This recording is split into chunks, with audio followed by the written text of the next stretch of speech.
one question about the general theme of the book. Do you see any major differences in the ways in which Ukrainians and Jews approach the possibilities of reconciliation today? Let me say something which a lot of people are not going to like. But that's okay. Or let's put it this way, not agree with. And then some of them may not even like my saying it. And I said it before, and I've gotten strong reaction. The problem of strained relations, so-called, between Jews and Ukrainians is a phenomenon of diaspora. All diasporas live in the past. Their mindset stops from the moment that they, or their parents, or their grandparents left the land from which they left, and either they do one of two things. They adapt and assimilate totally to the society in which they live, whether it's the United States or Australia or England or Canada, and forget the past, because who cares? We're Canadians. Who needs this crap from the past, from another place?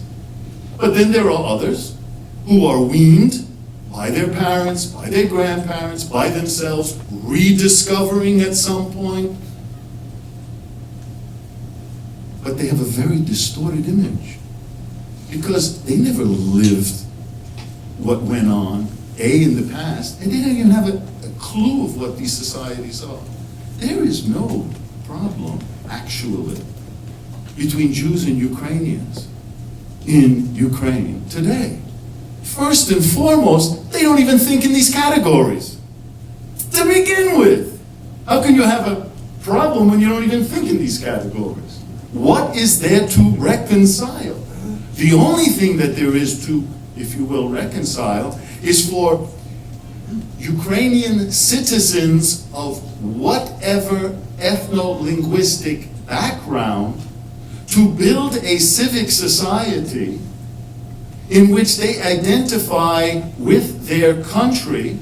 And part of building that civic society is looking at all aspects of its past, the good and the bad, and paying due respect to Crimean Tatars if they suffered, to Jews if they suffered, to Poles, which they should be doing if they suffered on the territory of Ukraine, and to ethnic Ukraine, etc., etc. But this is not even, I've even used these, I've slipped into the dialogue here and used ethnic categories. No, we are all one people living in one country. We are concerned with building our country, with self-respect for our country as a country, and that all the events have to be looked at, should be remembered, regardless of ethnic distinction.